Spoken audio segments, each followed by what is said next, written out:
Is indie hacking truly dead, or is this just another conspiracy theory? Well, I went to the source. Channing Allen, co-founder of Indie Hackers, will help me today debunk this myth. We explore the challenges of maintaining a still very vibrant indie hacker community where members both compete and collaborate simultaneously. We get into strategies of monetizing such a community, how maximalism and minimalism impact how the indie hacker founders navigate business decisions, and we explore how constraints inspire creative problem solving.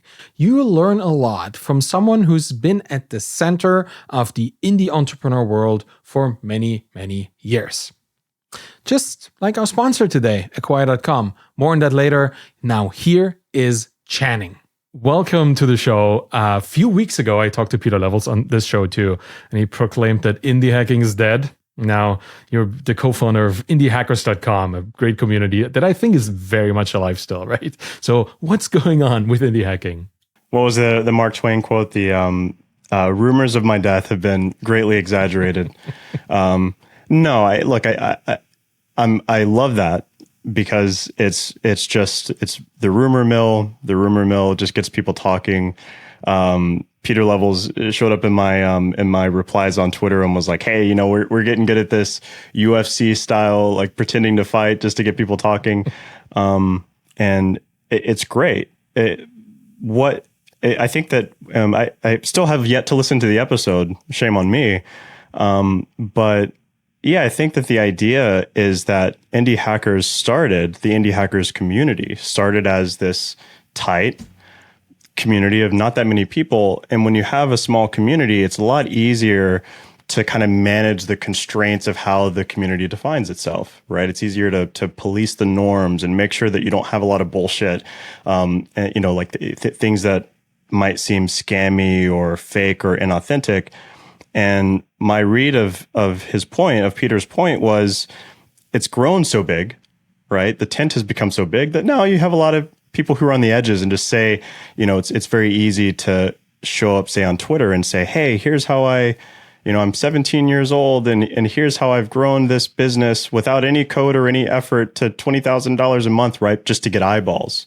And so some of the tactics to grow and some of the elements of the community that sometimes might be considered unsavory, you get enough people in the tent and you can't really control,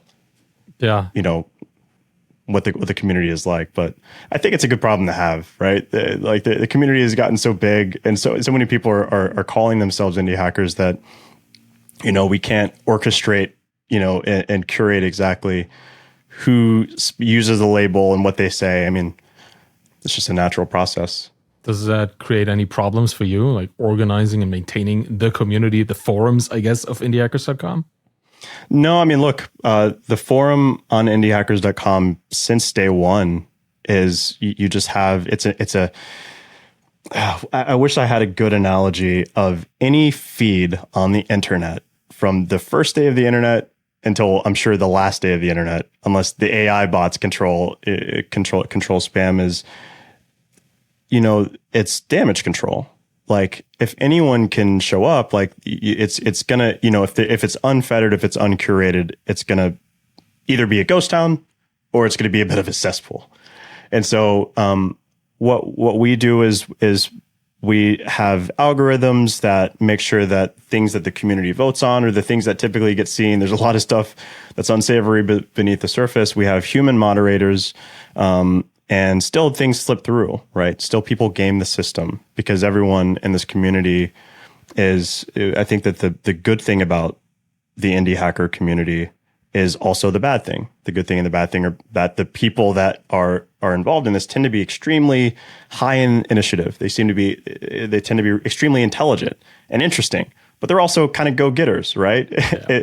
And I don't know who the boxer was, but I think some professional athlete says that if you're not cheating, you're not trying. And so you got a lot of really clever people who try to get voting rings and get stuff to the top. So you manage it as well as you can.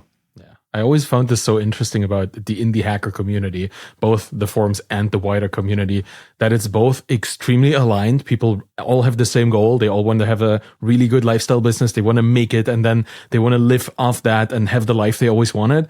And they're all competing with each other on some level. What a tension is that? That's so cool. Yeah. Well, it's funny that you mentioned Peter Levels, because he and Danny Postma both superficially were competing for the mantle of who's got the, right. They were kind of like some of the really early AI face recognition and AI like photo creation founders. And so again, ostensibly they were in competition with each other, but then they really cleverly played up the idea of that competition. And then what happened, right? The tide rose, both boats rose with it, right? Yeah. Especially when you're small enough, there's not really, there's never been and there never will be an indie hacker monopoly on anything, right? And so there are a lot of opportunities to work together. Yeah. It's called collaboration has always been a big part of the community. And I kind of like that. And I somewhat bemoan that too, because it feels like people are getting hesitant to collaborate too much, because there are a lot of copycats and there are a lot of clones in that community too, right? The more you share, the more you open this attack surface, but also the more you share, the more you build a reputation and the more you get like distribution. It seems to be a balance to strike all the time. Yeah. Look, I say this all the time to people privately. I try not to say this too much publicly because everyone is at a different phase, but every problem that you have as an indie hacker, except for the problem of getting started, is a problem that comes with growing pains, right? Like if you get to the point where you're really afraid of a copycat, you've graduated to that point, right? Right? Like someone who has an idea, right? You're an ideapreneur. You don't have to worry about copycats, right? Even with one of the community movement, elements of the indie hacker culture that is sort of beyond our culture, which is the build in public community. Building in public even has its own physics, which I think a lot of people are beginning to speak about, which is, look, what's the benefit of building in public, right? Well, you get eyeballs, you get attention. Even if you don't have a lot of capital and other resources, that's cool. People get to see you. You need to be transparent. But then there's a certain point that I think, Corey Zhu and a few other people, maybe even Peter Levels, actually not Peter Levels is one of the few exceptions, but a lot of people talk about how Justin Jackson of Transistor talk about how there's a sort of an early phase where building in public, sharing everything is a really good idea. And then there comes a point and it's not well defined. You kind of get the feeling, maybe you'll see the copycats, maybe you'll see your competition speaking about you, where it makes a little bit more sense to dial back how transparent you're being. And that's just a growing phase, right? It's a dynamic thing. There's no good answer to whether or not, for example, building in public is good, or even take your example, collaborating is good. You just say, where am I at right now? What are my challenges now? What are the tools that I'm going to reach for that make sense now until they don't make sense anymore? That makes perfect sense. That's always kind of a stage of your journey, right? For which certain tools have certain effects. And I think that the tough part is that advice as it comes in, from the community, from people who share their advice, comes either from a different stage than you're in, or it's in the same stage, but it's a different field with different dynamics. It's really hard to contextualize, right? Advice to begin with, which makes a community that is getting more diverse and growing, like the indie hacker community is, that I also think is not dead at all, right? It's getting bigger and bigger and people are trying it out. That makes it harder to figure out which people should I even listen to, or which people are trying to cheat me because they want to make money off me with their course, and which of those courses are actually helpful. Like it becomes a minefield, and trust is eroded as well, right? There's you just stated that really beautifully, the difficulty, which is, effectively you're getting advice from people who share your situation. But I think it gets even more complex than that, because I think you'll have people who superficially are the same industry, same stage, right? Selling to the same market. And the founders themselves will just have different dispositions, right? You'll have an introvert and you'll have an extrovert. You'll have someone who knows how to build and someone who doesn't really feel like comfortable building things, right? And so I think that I think a lot about this actually, because I'm fortunate enough to have like tried to perform in enough different domains. So I was like a really competitive basketball player growing up. I really am into video games. I try to put those aside because I get too addicted to them. Here with business and entrepreneurship, and in another life, I'm trying to write a novel, and I do a lot of thinking about story theory. And one of the things that you notice if you see how people try to like operate in these different fields is that if you have a field that has kind of clearly defined metrics for what right looks like, then it becomes a lot easier to say, oh, okay, you're trying to become a martial artist. Here, you're a white belt. To get from a white belt to the yellow belt or whatever, you need to do these types of things. And then when you get to this stage, you do that. You do same thing with things like chess, right? They're sort of like, here's what you learn at first. Here's what you learn after that. But then when you have something that's open-ended, anything artistic, anything business-oriented, there's just this open field. And in a sense, you're the one who defines what direction up is, right? And so I think that a general principle that I've seen that seems to work when you're in sort of an open-ended field like this is to look at advice through two possible lenses and to choose the best one. So the two lenses are advice is a yellow brick road, right? People are telling me what the path should be, right? And wait, is it this yellow brick road or that yellow brick road? This person says you should be a minimalist. That person says you should not do any coding, right? That's doesn't work for something like this. I think that what works for this is instead of yellow bricks, they're all Lego bricks. All advice is Lego bricks, right? If someone says, here's what I do, then look at them and be like, okay, well, his castle is built out of these 7 Legos. Let me see if there's one that I can plug into my, sort of operations and see if it works. Oh, it doesn't work. Okay, cool. No problem. Pop it out, like pick another one up, pick one up from there. But you have to be someone you've got your ear to the ground. You have to learn from other people because you don't know everything, but you have to be very like provisional. You have to be very like experimental and, always take things with a certain grain of salt and with a certain like playful attitude, if that makes sense. Yeah, absolutely. Yeah, it sounds like you need a lot of context, both for what you have going on, like where does it fit for me, and what they have going on, why and where does it fit for them, right?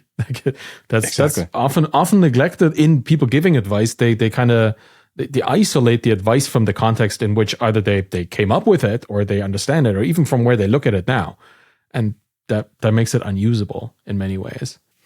In general, when I see this all the time, when I see communities like real, like face to face, like you and me right now, right, as opposed to Twitter or whatever, if I see a situation where you have multiple different entrepreneurs and they're sharing their issues, a really good sign of that of the conversation that's taking place is when one entrepreneur says, "Hey, I've got this problem."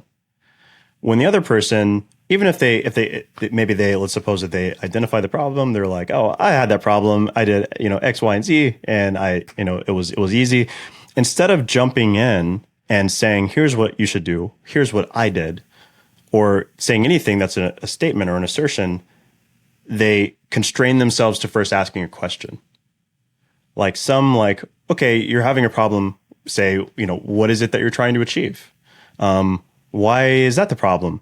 What happens if you just let that problem be? Well, will that be will that be a failure mode for your higher level goals?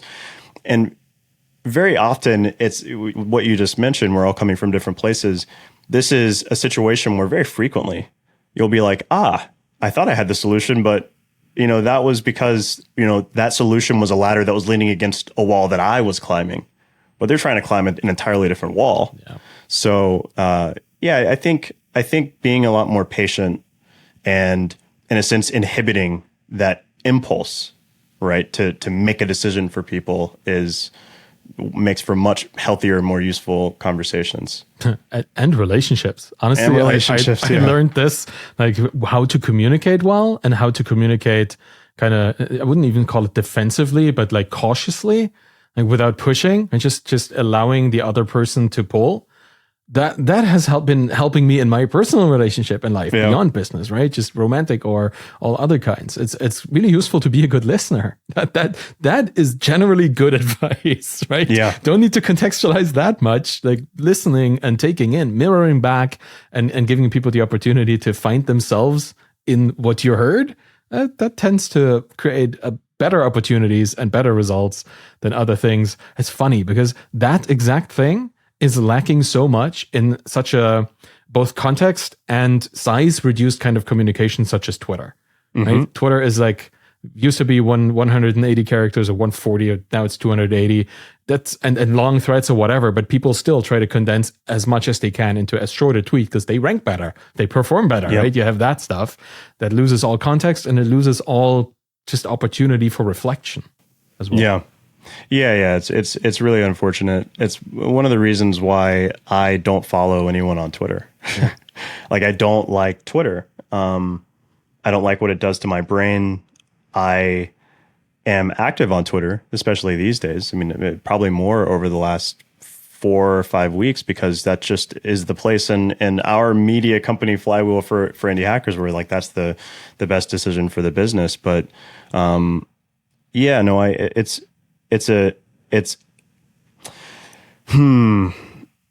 wrestle with questions like these, right? Because look, there's a trade-off. I think that the quality of conversation, the quality of information, when it's bite-sized, fast, and immediately delivered into your nervous system is much lower. At the same time, you have to balance that out with the fact that there are people who in a previous era of only long-form communication just were inaccessible, right? I mean, I've got a shelf full of books behind me, and there are 5 of those humans that I've DM'd. I have DM messages, or I've gotten replies from them. I've like entered into conversations. Again, bite-sized, like 180 character kind of conversations. But it's just, one of those weird trade-offs of technology.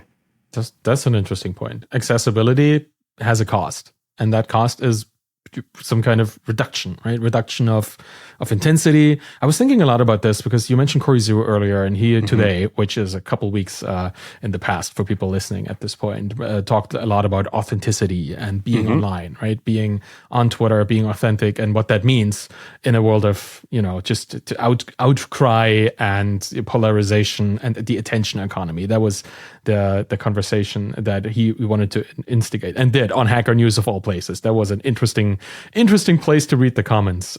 He's number 16 on Hacker News as we speak. Yeah, he was number 1 for a long while. Yeah, I saw.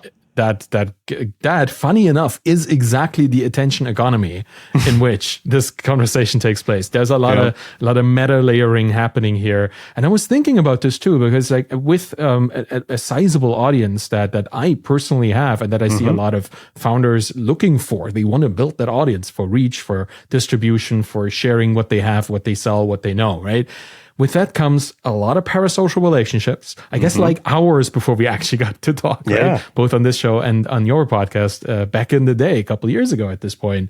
And it reminded me of Dunbar's number and how this is a concept that is so intrinsically linked to the human psychology.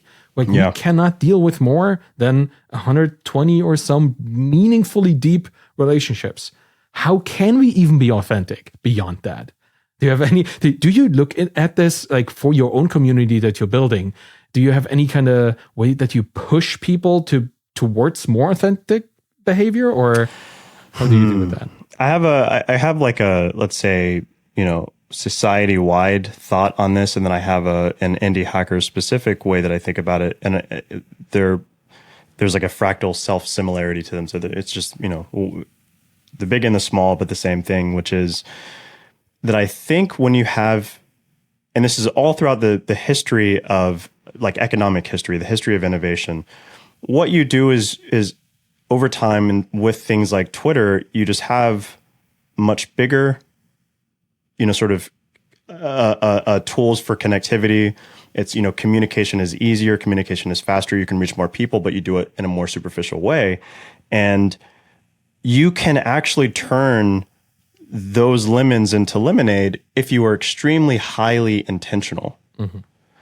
And it just so happens that I think kind of a fraction of the overall population is really highly intentional, right? I mean, if you have Facebook and Facebook is addictive, most people are kind of going to sit in the seat and take what's given to them. And they're like, okay, well, this is how I use this. What's I guess that would be the Apple versus Windows ecosystem, or like the iPhone versus the Android ecosystem. So I think that you can turn this really negative situation, basically just not having having only superficial relationships. You can turn it into a good thing if you're doing what we do, and you're doing there are a lot of indie hackers who I've reached out to. I have them in my DMs, and then we try our best to get in touch with each other. And like, unfortunately or fortunately, like these are more, or like, sort of, I have better relationships with them. I connect with them better than I connect with a lot of people that are just naturally, organically around me. Yeah. Right. So I've taken the situation, and because I was highly intentional and they were highly intentional, we've turned it into something really good. I think Sahil Lavingia from Gumroad just moved kind of close to me, so I get to go hang out with him, which is awesome. But if you aren't intentional, then you don't get that benefit. You just you're kind of like caught up in this maelstrom. And so with indie hackers, I think that the group self-selects for high initiative, and we have a couple lines of revenue. The ads for the media company. We've got some, like, I think I saw you bought one of the little cheap profile, there you go. A profile page. But another one is we're doing meetups, we're doing masterminds, and we're trying to tap into exactly what you're talking about, like getting high resolution relationships as opposed to kind of the low resolution comment sections, drive-by shooting types of relationships that you can only have with like an online community. Intentionality. I love your focus on this. Like, it's a great way for people to self-select into a thing and to also kind of self-select out of it if it's not aligned with what they have. I kind of see it as a vector, right? You have a point where you are, and you have like a directionality to it, and also probably an intensity to the vector, like a length. And then let's just do some math. But like there are other people who have similarly angled vectors, and the closer you align, you do some vector multiplication, and you still have this alignment between them. And I think that is one of the things that is a solution, or at least an attempt that we should be taking in terms of authenticity in a very scalable virtual world. It's just to accept that it can only scale along the aligned vectors that we have with each other. Like, we cannot be the person for everybody. We can be the person for the people that are just have affinity for us in the way we are. And I think you're doing this in a really cool way in the community. I also like the idea that it's turned into a community-powered media company. That, to me, as somebody who is also trying to build a media company, not as much community-powered, but community-centric, there is a lot of alignment there as well. It's nice that you have found a phrase for this. That is something that I really, really like about what Indie Hackers is now. Because I think before the whole thing, when you repurchased the company from Stripe, which is something that's probably also interesting to talk about, although you have talked about this at length on your own podcast there, that to me was the day where you shifted gears. And you went into, how can we determine who we are precisely and where our alignment is going to be in the future? How much of an intentional process was that? And are you done with it? No, first off, well, number one, it was very intentional, and everything is intentional that we do. That doesn't mean that it's successful, right? Sure. We try to design a lot of outcomes, just like, genetic mutations. Most of those fail, some of them succeed, and then we get to celebrate the wins. But look, there is a new direction that we took when we became independent, this community-powered media company direction. But again, with that point that I made before about like self-similarity and things being kind of fractal, everything that we do, we run through a heuristic because it's just me and my brother, right? And we have a few really talented contractors. In fact, the person who does our newsletter, who's our editor of our newsletter, is probably more talented than we are. She's written 2 books. She's a journalist for the New York Times.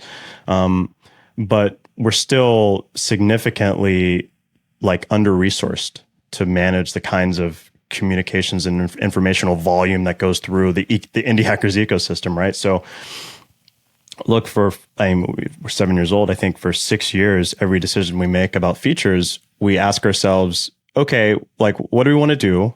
And can we do that in a way that where we crowdsource the content from the community itself? So eventually, in the beginning, we were text-based interviews with founders. Well, you can crowdsource that, right? You can create a questionnaire that's templatized, and you can send it to a lot of people. You can have very minimal overhead on that. We have product pages, right? And so this is quite easily the most valuable asset that we have in all of Indie Hackers. I think it's something like 42,000 founders have created products. They often share their revenue that's like Stripe verified. They give a bunch of updates, and they have a lot of data in there. We're choosing not to monetize it right now because we don't have to, and it is useful to the community. But we had that switch to flip on. We don't touch it, right? We look at it every month, and now there's 41.5 thousand people who have these things. A forum itself is crowdsourced. So, and I could go on. We have a bit of a leader. We have a job board, crowdsourced, right? Two-sided marketplace. We have a meetups widget. I don't mean to belabor the point, but eventually going, okay, well, media is the thing that is really useful for a lot of our now business outcomes. We're selling ads. It kind of went without saying, okay, well, how do we do this in a way where we don't have to hire 8 professional journalists and have to constantly manage this really big editorial calendar where every piece has to be touched and approved by us. So you tapped into the already pretty strongly existing capacity of indie hackers, founders, creators of wanting to share their story and wanting to share what they do anyhow. That's pretty smart. Exactly. At the same time, you're also tapping into a market that is very scrappy and very unwilling to pay money for anything. So I guess balance there. Yeah. How do you deal with this? Like, how do you deal with this innate inability to pay for things that you could build yourself or that you could do yourself in indie hackers and devs? Well, there's kind of 2 sides to that, which is that I think that on the one hand, if you are, I hear what you're saying, if you're a developer and you're trying to build developer tools, good luck on the, on the bottom line, right? Unless you're trying to sell it to a company and you're trying to get like seats for the whole, for all of the developers there. These people are very frugal. And they can build it themselves. Everything looks like a ripoff to them. You want to build for people who can't build, and then what you build seems like magic. But with us, we're fortunate enough that because we are a place where a lot of developers go, and specifically a lot of developers are going to build businesses, there are people who sell to businesses who want to sell to us to gain access to our group, right? So if you, or to our community. So if you have, we have our newsletter. The newsletter is a business newsletter with, at this point, we've pruned it down to like 80,000 subscribers. And like, if you sell a developer tool, you probably have a lot of money and you're willing to spend that money, so on and so forth. And then, if you take the what I mentioned before, the product directory, even if we're not talking about selling to the people who own these products, who are developers and founders, if you're just talking about access, which we could shut off at any point in time, right? As soon as we want to like sell out, right? There are let's say well-known venture capitalists and investors who have well-known podcasts who are in our DMs and are like, shut this thing down and we'll pay you a lot of like. We have a lot of options because the business ecosystem writ large and the startup ecosystem writ large has a lot of different parties to it, right? Yeah, and I think it's smart to go to where there's actually profit. Nothing against indie hackers, but most are entrepreneurs. Most are starting out trying to make it happen. So going to the places that supply indiepreneurs, right? That help them on their journey makes perfect sense. Same for me. That's kind of how I monetize my media empire as well. Right? I have the newsletter, I have the podcast, and through I'm also trying to build actual relationships with people, which is hard at scale, but people notice that. advertisers, sponsors notice that. I've long had a standing relationship with acquire.com for that reason, right? They want access to the fine people that are listening to this because That's they know Gazdecki, right? Yeah, Gazdecki, right? And Yeah. one day, these founders will want to sell their business. So Exactly. that's kind of a long play, which I quite enjoy as an advertising strategy. It's just to put yourself in there and having a conversion maybe at some later point, but you're already there. Anyhow, don't want to talk too much about the fine sponsor of this show, Acquire.com. Anyhow, I wanted to give you to pay To be you fair, a it's a very flattering thing to say about that sponsor, right? I mean, it's like this person really is. It's an actual relationship. Exactly. You know what you were talking about, like being in DMs with people. That's exactly how that sponsorship happened. But it wasn't just, oh yeah, we're going to pay you money. No. I was talking to Andrew. I had him on this show. I was like, if we're going to do this, I want to like what you do and I want to like what you offer and I want to be alignment, right? But let me just throw a compliment at you because you talked about your product pages. And I have to tell you this because I might not have told you this in the past, but the reason that I sold my SaaS business and I'm now sitting in my studio doing whatever I want to do is because we listed Feedback Panda on a product page with Stripe verified revenue and we were found by a private equity company there. And that's where I started.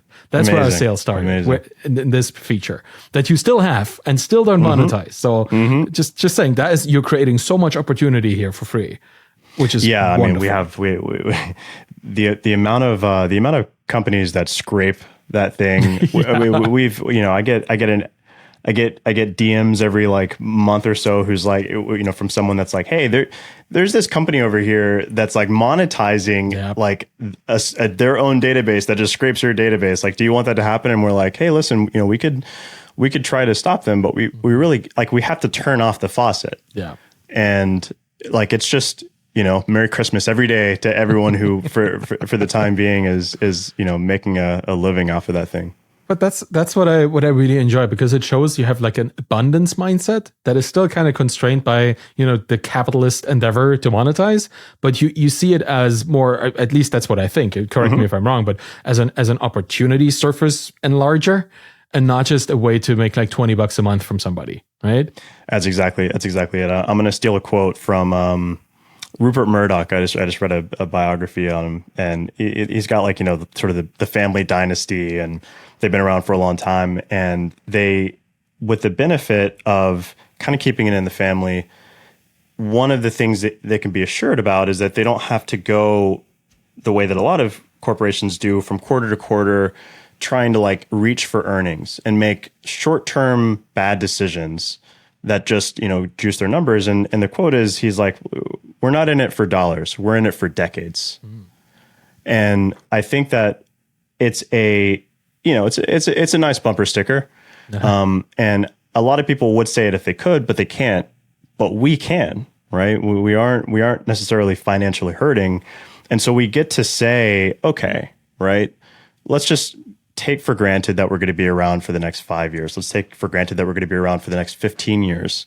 What are decisions that we want to make that will sort of serve the community the best? Again, I'm not saying that to kind of be a kiss up or whatever. It's literally, we're like, we don't have to make money. Like, we do not have to make money from the community. And anything that we do, even if I take the most selfish perspective on this, right? I like to say things. I like to think out loud in public through my writing about how things work and put them out into the atmosphere. What better thing to own than a platform that's thriving, that people have really goodwill toward, right? We can always put things on this media machine. And so for us, the thought of like, what is it, killing the golden goose, right? Any version of killing the golden goose, it's like, hey, listen, that's our like break glass in case of emergency thing that we can do, unless we can figure out a way to have it be kind of win-win all around. But otherwise, yeah, I mean, it's we have the privilege of being able to be abundance mindset about it. Yeah.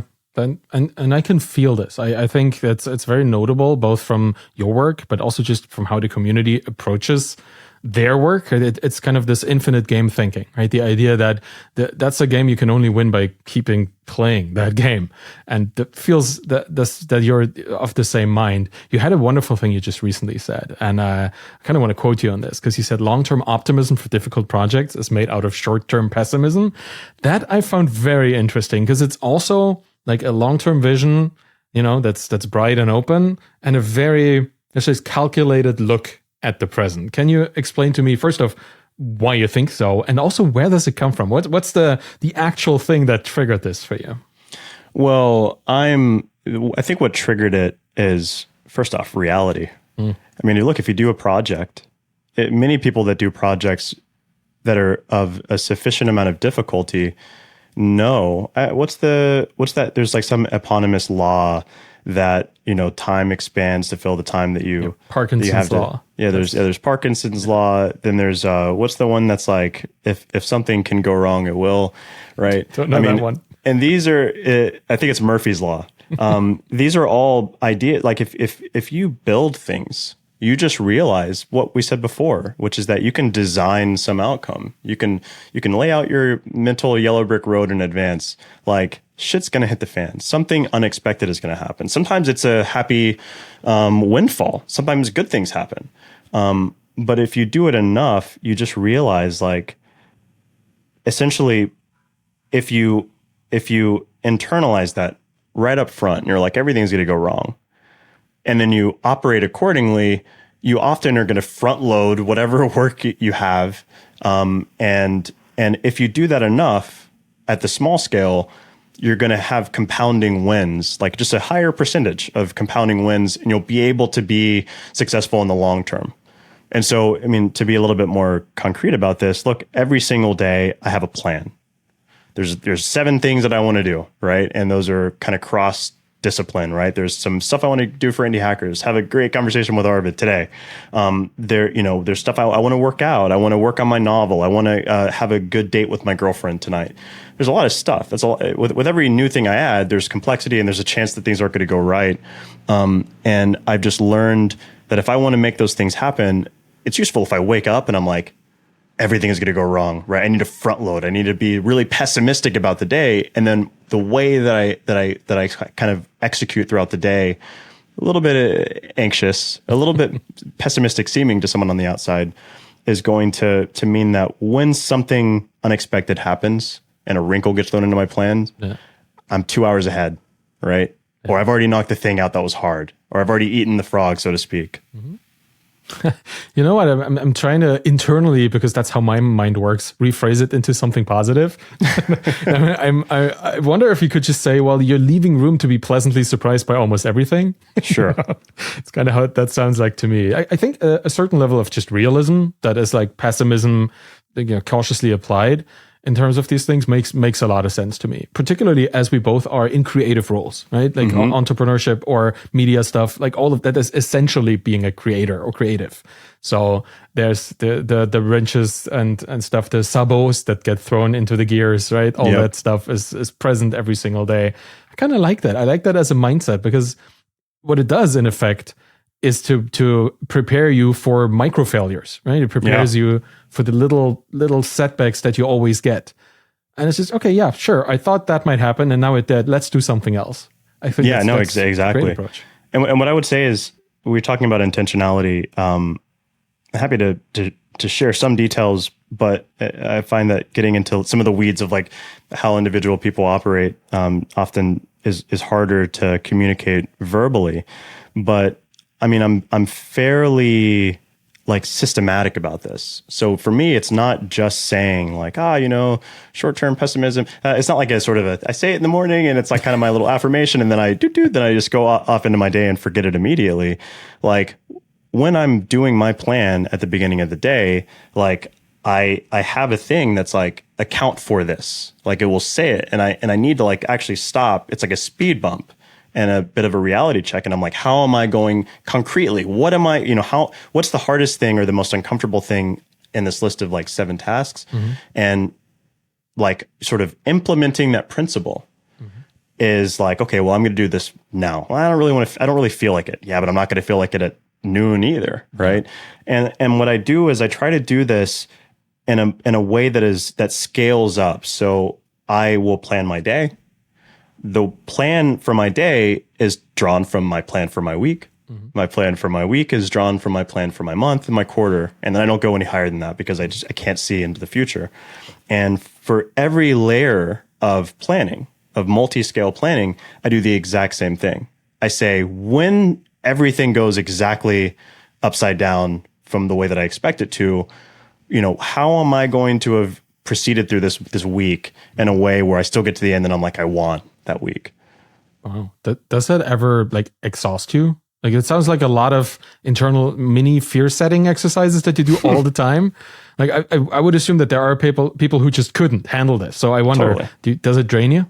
This is exactly one of those things. Like, I wouldn't give that advice to anyone. Yeah. I would just say, hey, look at my Lego tower. Like, this is my Lego tower. Yep. And my Lego tower is, like I said, it's kind of rigorous. It's nowhere near the far end of the sliding scale of the amount of go listen to a My First Million podcast episode with, what's his name? Rob Deerdeck. I mean, this guy will plan he plans his bathroom breaks, right? It's that level of slicing and dicing and analyzing his day. And then you have people who are like caution to the wind. I mean, look, Cortland, my co-founder and my twin, is the exact opposite, right? He wakes up and he goes, what do I want to do today? I don't want to work today, right? He does another day. He's like, all I want to do is work and I don't want to go to bed, right? For 3 days. I don't even want to eat, right? And he just does it that way. And that's what works for him. And I think that there's we're all kind of self-expanders. It's very comforting to feel like the things that are difficult for me are difficult for other people. The things that work for me work for other people. And when you see, like, I've got a lot of computer monitors. If someone like me sees other people that have it, it feels really good. And we want to sort of expand that. But I think that when you see enough examples of successful people, one of the first things you'll learn is like, oh, there's no fucking playbook. There's just no playbook. There's an exception to every single rule just because everyone is different. Everyone comes in to something as, like I said, open-ended as entrepreneurship. Everyone comes in with their talents and their insecurities, and it's just like a different deck of cards, right? Oh, for sure. And it would be sad if it wasn't the case. Right? What world would we live in if we didn't have that variety in the small just as much as we have it in the sizable? What I wonder, like, could you imagine working with Cortland if he wasn't your twin? If you hadn't built like a lifetime of coping mechanisms to deal with each other's style? Well, what's funny is I don't feel that we really got too much of the benefit of the lifestyle of the lifelong coping mechanisms because, so for context, I mean, we're brothers. We grew up together, and all we did was bicker and fight. We're if competitiveness is a sliding scale, we're both falling off the edge. We're just extremely competitive people, probably because of us. We probably self-accelerated towards the cliff. Then we went to college and we separated. He went to a different state. I went to a different state. We didn't talk too much. And it was actually this separation that enlightened us because now we're sort of operating in these different social environments, how similar we were in certain ways, right? How well we got along with different sort of ways of communicating or collaborating or standards or whatever it is. And then we kind of converged again. But then, so we moved to San Francisco. I'll kind of I'll breeze right through the story. But I mean, we lived together. I was doing something. He was doing something else. We still weren't all that close. It was specifically starting Indie Hackers, where he's like, here's what I'm looking for. You got what I'm looking for, right? And we started working together where I think that the only thing we really knew was that I was not going to divorce him and he was not going to divorce me. Yeah. And that we both are willing to do what it takes to be successful. So like those two things, and we're both like relatively smart. We both are technical. We both know enough about business. Like the soft stuff was there, but I think the hardest, the most convincing and useful stuff wasn't necessarily that we knew how to communicate, because we didn't. Like we've had wars and we've learned so much now. I think now we're great communicators, but that happened after we'd chosen to jump out of the plane together.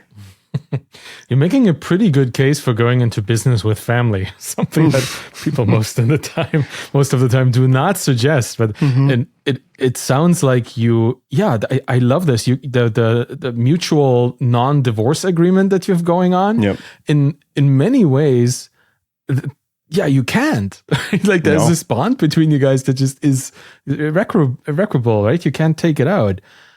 Very interesting. And if you don't have this kind of threat of being pulled away from each other, you kind of have to make it work. So what I hear you say is that you develop your coping mechanism after the fact, like as adults in the context of your business now.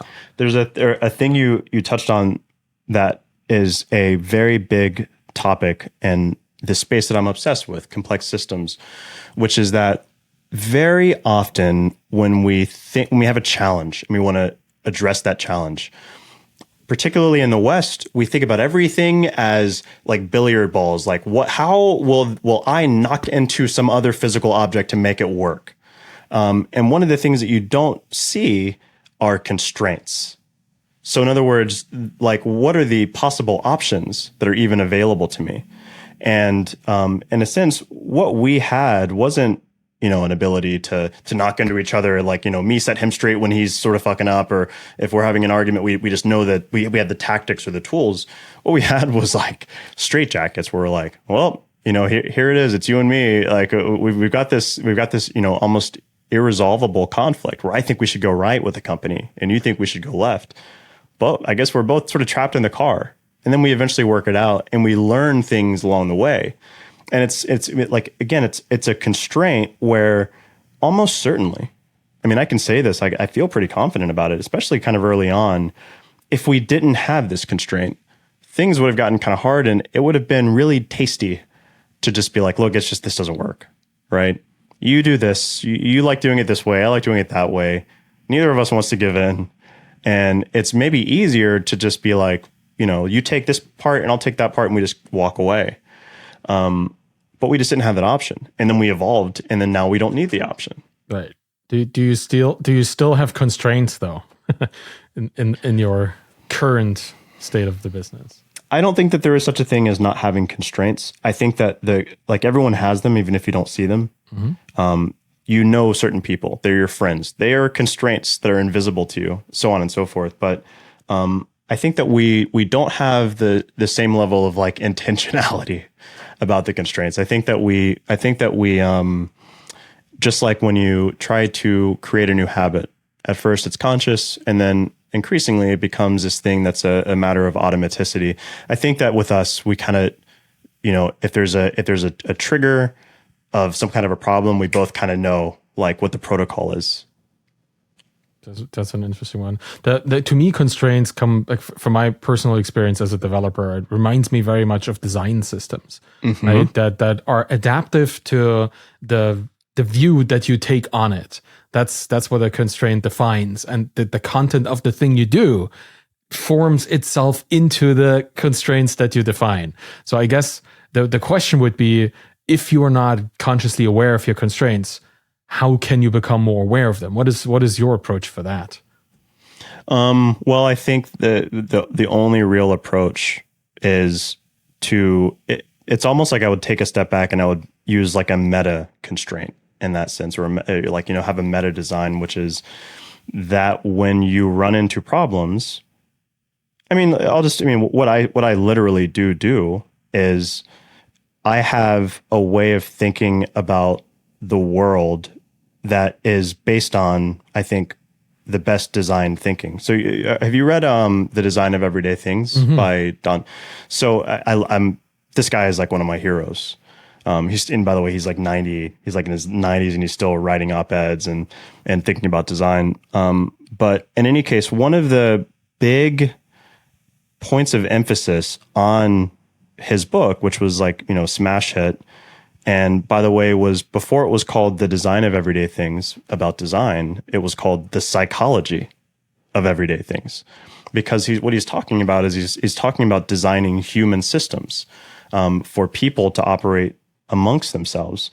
And what I took away from him that I apply to situations like what you're referring to is trying to get outside of your own head with your solutions.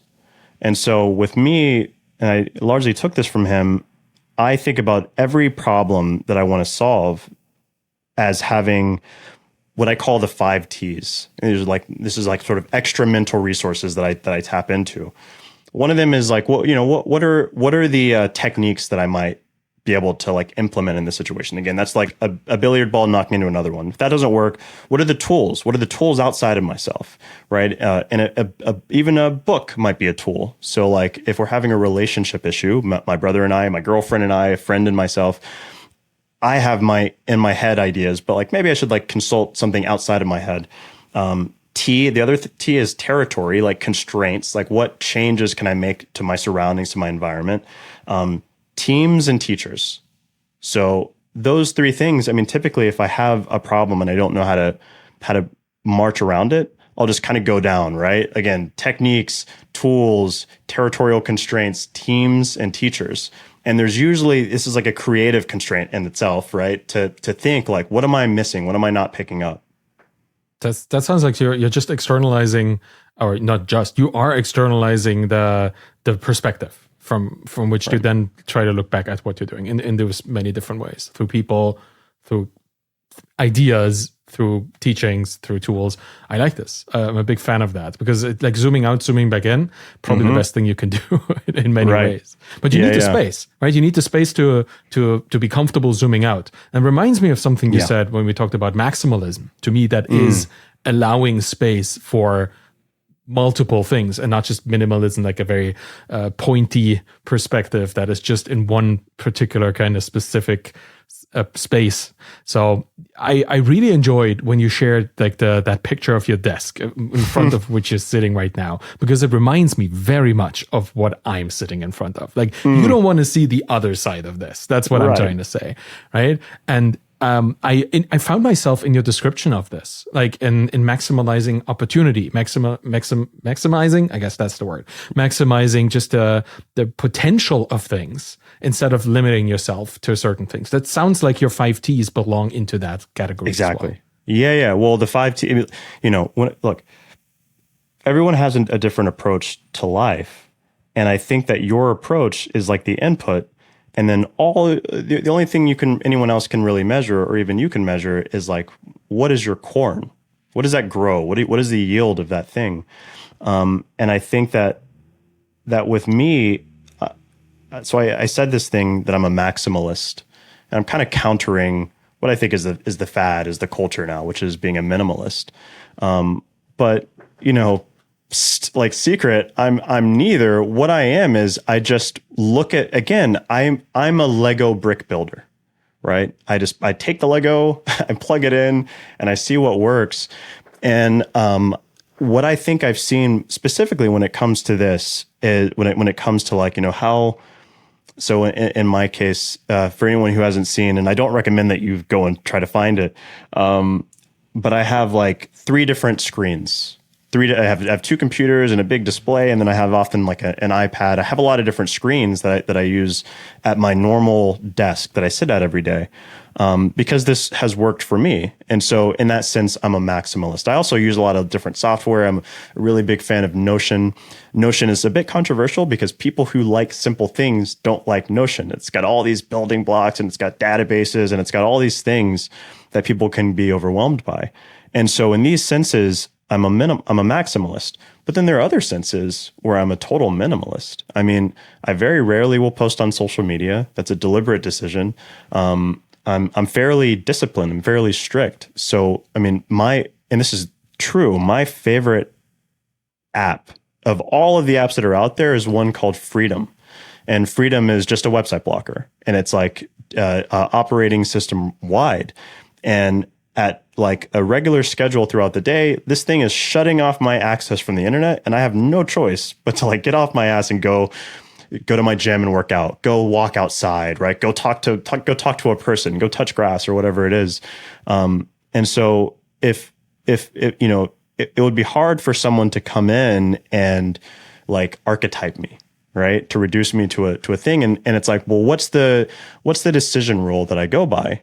And the answer is I try it. If it works, it works. If I try something, if I add a new screen and then I get overwhelmed, I take the screen away. If I try like kind of going with something that's kind of simple and I feel bored or I feel understimulated, I try adding something else. And I think that what you end up with, if you are authentic, that word that Corey Zhu is I think rightly touches on, is every single person will look different than every other person, right? And that's like, what works for you. Yeah. It sounds like you're really just setting your own constraints. Like you take them, you set them, and you change them over time as well. Yeah. Like the social media thing is a great example of this. Like you're active, you're inactive, depending on what you want to do and what do you want to use it for. And that brings me to the thing that I've been wanting to ask you for days at this point, because there was a thing that you used to do for a long time that has stopped in June, and that's the podcast, right? It's the Indie Hackers podcast, which to me, like I looked at the last couple episodes that I listened to, and I thought, oh yeah, they had Seth Godin on. Who else are they going to get? That's how that felt to me. Like you got the best one, so that's over. But I would be interested in what caused you to kind of first off not continue the podcast until today, or like at least as we record this, there hasn't been a new episode for a couple months. And if there maybe is a constraint that changed for you, or a priority or a perspective. Yeah, I think the all of everything stayed the same, and then this was sort of a natural outcropping of following these rules. Just like creating a community-powered media company was the outcropping of the rule of constraining things to crowdsourcing, and then now we have a new one tweak. We have a new business objective, and so that's sort of the emergent feature that we build. Look, we have a constraint that, again, we're trying to do this for decades. Like we want this community to be here for decades, and so if there is any element of just what our daily lives look like that creates what the rationalist community is called UG fields. You ever heard of this before? Mm-hmm. An UG field where you step into it and you're just like, right? If you soldier through that thing on a regular basis, anything like that, it could be you don't like answering emails. It could be you don't like, it doesn't fill in the blank. And there's no reason why it's going to, that feeling is going to get reduced over time. Then it's just, you're just setting a recipe for not liking your job or resenting what you do. And so I maybe oversold that because the podcast wasn't that for us. It wasn't, it was just, it's a lot of work. We are, like I said, we're very ambitious. And I think the easiest way to put this is that everything that we touch, we want to make it increasingly higher quality, no matter what. We don't like stasis. We don't like, kind of keeping on the same path. And that was the case with the podcast. And when we became a business, we decided early on, like, hey, we don't want to sell ads on this podcast for reasons that maybe are worth getting into. But we're like, we'll sell ads against the newsletter. We might do website ads. But number one, even long term, we don't want this to be an ad sponsored, like an ad funded company. Mm-hmm. Even the newsletter right now, we see it as we're doing ads. We'd like to transition over time to having high enough quality content that we have subscribers. Then we have a little bit more creative control and other benefits that come with not basically ad sponsorship. And we didn't want to do that for the podcast. And so therefore, a huge amount of the growth to, say, the media company, we're pouring resources into this podcast because we really care about it. I mean, every podcast was more than a day of our 7-day week, a lot of energy. If we have any kind of creative differences, that's even more energy. We bring on Seth Godin. We got to go bigger, right? Because we don't have, we're just not chill. We're not chill about that kind of stuff. And so we had a decision to make. Like, can we? Like, we have to look at. We looked at the mirror, which is really just to say we looked at ourselves as twins, and we asked ourselves, like, can we put this damn podcast completely on autopilot, effort wise? And we're like, no. The answer is no. And so we didn't stop it in like an official, it's officially dead kind of a way. We're just like, it doesn't make sense now. It doesn't feel good to pour resources into it when we don't think it's justified from a business perspective. And life has been absolutely amazing. The site is growing, the newsletter is growing. I mean, all the things that we care about are growing. But the downside is people that enjoy the podcast, which is humbling. I mean, it's like there's a huge reaction. There are a lot of people who really like that podcast. But it's like, like we got bills to pay, we got contractors to pay. Again, and it just doesn't make sense. Yeah. You described this pretty well. Like you talked about like lifestyle creep and how you don't have that, but you have productivity creep. Yeah. That feels like Exactly. that is part of productivity creep, right? Absolutely. Yeah. Yeah, you can't just overextend yourself into these things. But if there are other things that you need to do. And I think that is the lesson for indie hackers. That I think, even though it is, I guess for many people regrettable because it's a routine for them to listen to the podcast, which is why podcasts are so popular, right? There's this constant retention because the consistency is there. But hey, if the absence of the podcast means that you guys get to be a glowing example for how indie hackers are allowed to pivot within their business, then all for the better, right? I feel that's absolutely worth it. Yeah. Well, and then, so much for the Channing as a maximalist thing, right? This is another example of minimalism. But like, again, it's not this so this is you're exactly right. One of the huge benefits of being an indie hacker is you get to make decisions that are right for you. But like, even on top of that, part of the decision is like, we want to do things that feel good because we run the business doesn't run us. But it's also like, we also are responding. I mean, it's a business. So, we have people that work for the business and that care if it does well. We have a strategy. So I posted we have a flywheel, right? For the media company, we've got a few other revenue streams as well. And like those have their own sort of self-contained strategy. There's a sort of an overarching strategy. There's a dynamic element where like we see where this is going and we kind of want to constrain things to move them in that direction. So there's a lot of this stuff. And like when pieces don't fit, I think that just being a good business owner, this isn't indie hacker specific, this isn't even startup specific, is saying, what does the business need? Yeah. And then doing that thing, even when it doesn't feel good. I mean, let's be really clear. The podcast from a business perspective didn't make sense for a couple of months before Seth Godin, believe it or not. Maybe he's the one that got us going. Getting him on the calendar extended the life of that podcast a little bit longer than it should have been extended. But you just like, I think that being a good founder is saying, well, I really love coding, but right now coding isn't needed. So I'm going to take a left and I'm going to go talk to people. Or it's all you want to do is talk to people, but it's like, hey, this, the faucet is leaking. You got to go screw in, you got to fix the components of the actual business. You got to like do what is required. And I think that that's ultimately like the thing that's the North Star that led to us temporarily, for the time being, not having a podcast that's active. Yeah, do the things you need to do. So what does the business require? What does indiehackers.com need in the next couple months or years?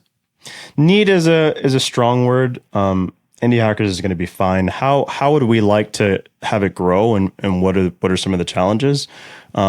Look, we're a media company, and it's funny. I mean, this is a moment in history, and the history of like the modern internet, where like there's kind of a media bloodbath, right? People don't trust media. A lot of companies that had a lot of funding are going under. It's not easy to run a media company. And so, I mean, for us, it's relatively simple. I mean, we have community contributors, people like you've contributed. One of the things that you mentioned is true, which is that the people who read, say, the Indie Hackers newsletter, the people who come and they try to learn from the Indie Hackers homepage, are all highly intelligent, highly self-motivated people who are building things. And the people who want to contribute also happen to be people who like have a good advice, right? Corey Zhu, what he was talking about, which is that in a sense, Twitter seems to be devolving into a cesspool of people who are sort of just professionally just trying to get content out there. Yeah. Indie hackers is our community is filled with people who have like real things to say because they have scar tissue and they can talk about it. So getting the word out that we are a platform that will give those people the kind of win-win like eyeballs and people who are following them and learning from them. And for us, obviously that's more content, right? That's us being able to provide that value to the whole community. That's a piece of the puzzle. We have a lot of technical things to do on the site that are a little bit more boring. We have advertisers, many of who for the newsletter and other situations to build it. I mean, it's just like building software. I mean, I could just name the very specific things that we need to do that are highly well defined, and it's just about like stacking bricks.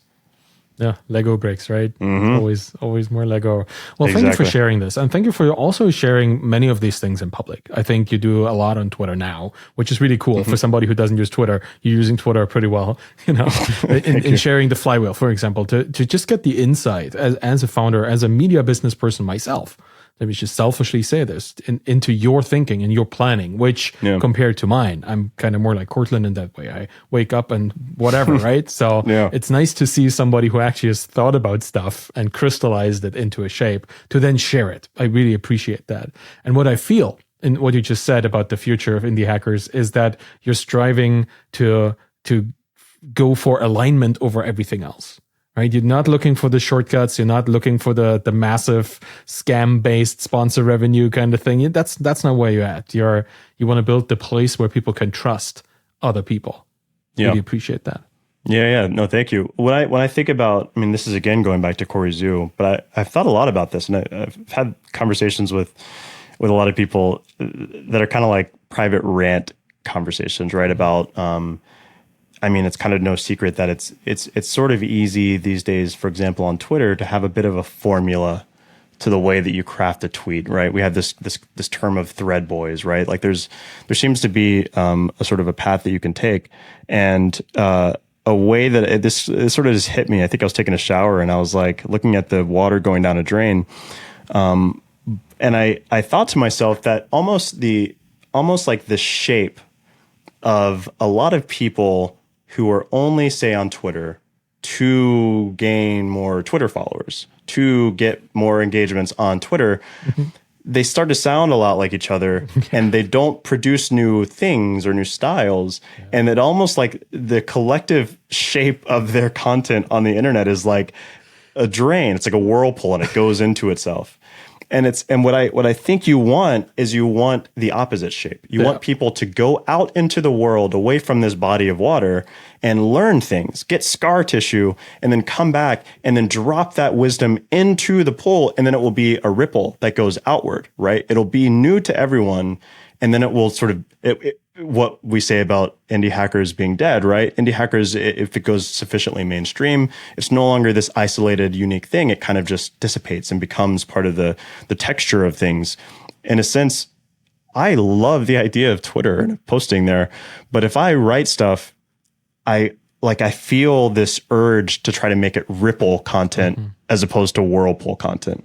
I love that. And I'm glad you took the whirlpool, like the shower drain, and not the toilet drain. I think for this particular visual, it is very appealing. Yeah. But in many ways, it immediately brings to mind, and that the water that goes down that drain is dirty, right? But like a spring is fresh and clean and cold and interesting. So I like that visual. Really appreciate it. And I do like what you do on Twitter. You're just authentically yourself, and you're not like leaning into these games quite like this. So if anybody were to want to follow you on Twitter, even though you probably won't follow them back, but who knows?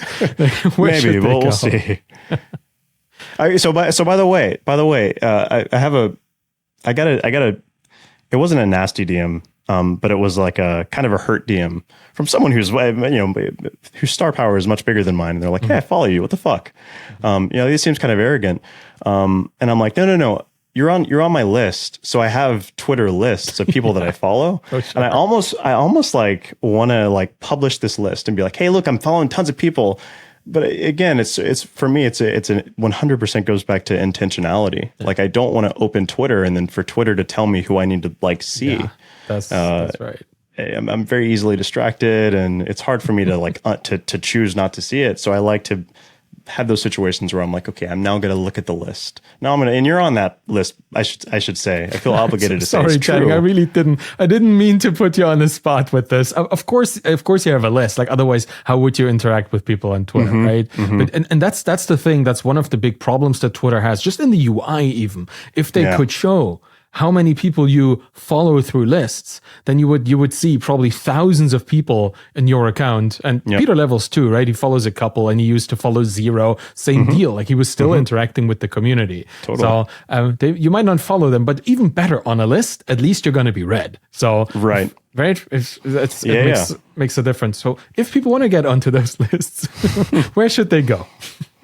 Just at Channing Allen. So ChanningAllen. Sounds about right. And I'll try to be a little bit more active. Like I said, my job dictates it, but also the freedoms of my job dictate that I get to lean a lot more into Ripple content than into to toilet flush content, we'll now call it. And I'll say one extra thing about it, and this is a thing I mentioned this to a friend who saw the way that I was doing Twitter and specifically was like, they mentioned like the authenticity and like the bravery. And I feel like this is more apt to people who are entrepreneurs and indie hackers than anyone, which is you have to keep in mind that you can either stand out or you can fit in. And all of us want to do both of those things. And, with me, I don't go onto my page and do like clickbait stuff. I don't say contrarian things to get attention, but I do a lot of things that are highly unique to me. And with those things, like I am super trigger happy. And like I do things that if I do something that is me and I feel secure about, and it's like weird, for example, like the bullet's going to be out of the barrel immediately. Sorry to use a gun analogy, but I mean, it's like, that's gold, right? Like that's me. That's a way that I can sort of be me on blast. And I think that, I know through direct experience, like I've helped people write copy for a tweet, and I've seen them write copy for like headlines on blog posts and stuff. And people will often significantly neuter and make things safe because they're kind of afraid. And it's like, dude, no, like if there's an interesting, unique thing that's a little bit edgy, like, your post is going into a feed filled with other interesting things. Like, that's right. Don't be afraid to stand out. Yeah, that is definitely worthwhile advice. Let's just say that, coming from a person who is, and then that's the thing I really enjoy about you and your presence, not just on Twitter, generally, is that you're very reflected and you've found ways that work for you. I think a lot of people have not come to this point yet, and they choose like the safe path. But in choosing the safe path, they choose no path at all because they just don't show up, right? So I feel very grateful to be part of your universe, right? To see the things that you share, to be part of the conversations that you participate in. And I'm extremely grateful that you were here on the show today and shared all of these wonderful things with me. That was awesome. I really, really appreciate it. I think I said it before we started recording, I think, but it feels really good to be on this side, right? I don't have to worry about like the editing, and I don't really like, I don't have bad hair days because I don't have hair, but I don't have to worry about it almost anything. So I just get to show up and give opinions. And I would not trade the extra effort of having to do a little editing for getting this wonderful conversation with you today. Thank you so much for being on the show. Yeah, thank you. And that's it for today. I will now briefly thank my sponsor, Acquire.com. Imagine this. You're a founder who's built a solid indie hacker SaaS product. You acquired customers, and everything is generating really consistent monthly recurring revenue. That's the indie hacker dream, right? The problem is you're not growing anymore for whatever reason. Maybe it's a lack of focus, lack of skill, lack of insight into the market, really, or lack of interest. Maybe you don't care anymore. You feel stuck in your business and with your business. The story that everybody wants to hear, what you do now at this point is that you buckle down, you reignite the fire, you start doing marketing and sales and outreach and working on the business, not just working in the business. And 6 months down the road, you made all the money. You tripled your revenue and you have this hyper successful indie SaaS business. Reality, unfortunately, is not as simple as this. And your situation, the situation you might be in right now, is looking different depending on who you ask and who you look at. Too many times, the story here ends up being one of inaction and stagnation until the business itself becomes less and less valuable over time, or worse, completely worthless. So if you find yourself here already, or you think that your personal story is likely headed down a similar road, I would consider a third option, and that's selling your business on acquire.com. Because capitalizing on the value of your time today is a very smart move if you're a founder with limited time. Acquire.com is free to list. They've helped hundreds of founders already, so go to try.acquire.com/Arvid and see for yourself if this is the right option for you. Thank you so much for listening to The Bootstrap Founder today. You can find me on Twitter at ArvidKahl, ArvidKahl, and you'll find my books on my Twitter course there too. If you want to support me and the show, and I would really appreciate that, please subscribe to my YouTube channel, get this podcast in your podcast player of choice, and leave a rating and a review by going to ratethispodcast.com/founder. It really makes a massive difference if you show up there, because then the podcast will show up in other people's feeds. And that matters if we want to teach each other how to be better indie hackers. Any of this will help the show. Thank you so much for listening. Have a wonderful day, and bye-bye.